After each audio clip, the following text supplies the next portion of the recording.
ಕರ್ನಾಟಕದಲ್ಲಿ ಸಿನಿಮಾಗಳು ಸೋಲ್ತವೋ ಗೆಲ್ತವೋ ಅನ್ನೋದಕ್ಕಿಂತ ಸೀರಿಯಲ್ಗಳ ಕಥೆಯೇನು ಅನ್ನೋದು ಸೀರಿಯಲ್ ಪ್ರಿಯರ ಅಭಿಪ್ರಾಯ. ಅಂದಹಾಗೆ ಹೊಸ ಹೊಸ ರೀತಿಯ ಕಥೆಗಳು ಕನ್ನಡ ಚಾನೆಲ್ಗಳಲ್ಲಿ ಬಂದು ಹೋಗುತ್ತಿರುತ್ತವೆ. ಆದರೆ TRP ಬಗ್ಗೆ ಯಾರೂ ಕೂಡ ತಲೆ ಕೆಡಿಸಿಕೊಳ್ಳೋದಿಲ್ಲ. ಯಾಕೆಂದರೆ ವೀಕ್ಷಕರಿಗೆ TRP ಬಗ್ಗೆ ಅಷ್ಟು ಮಾಹಿತಿ ಗೊತ್ತಿರಲ್ಲ.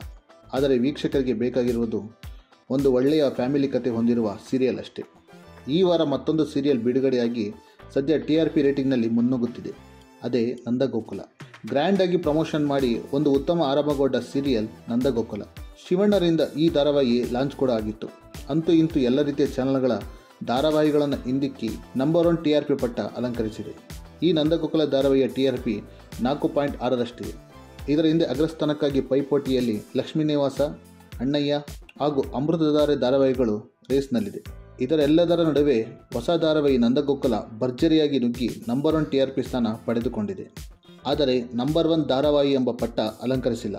ಇದು ವಾರದ TRP ಆಗಿದ್ದರೂ ನಂಬರ್ 1 ಧಾರಾವಾಹಿ ಜಿ ಕನ್ನಡದ ಶ್ರಾವಣಿ ಸುಬ್ರಹ್ಮಣ್ಯ ಪಡೆದುಕೊಂಡಿದೆ.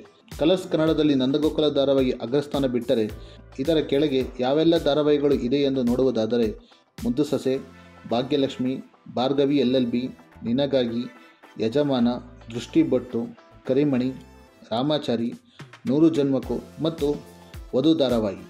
ಅಂದಹಾಗೆ ಅದೇ ರೀತಿ ನಂಬರ್ 1 ರಿಯಾಲಿಟಿ ಶೋ ಆಗಿ ಜಿ ಕನ್ನಡದ ಭರ್ಜರಿ ಬ್ಯಾಚುಲರ್ಸ್ ಪಡೆದುಕೊಂಡಿದೆ. ಈ ವಿಡಿಯೋದ ಬಗ್ಗೆ ನಿಮ್ಮ ಅನಿಸಿಕೆಗಳನ್ನು ನಮ್ಮ ಕಮೆಂಟ್ ಬಾಕ್ಸ್ನಲ್ಲಿ ಹಾಕಿ. ಈ ವಿಡಿಯೋವನ್ನು ಲೈಕ್ ಮಾಡಿ, ಶೇರ್ ಮಾಡಿ. ಮತ್ತಷ್ಟು ಅಪ್ಡೇಟ್ಸ್ಗಳಿಗಾಗಿ ನಮ್ಮ ಚಾನಲ್ನ ಸಬ್ಸ್ಕ್ರೈಬ್ ಮಾಡಿ.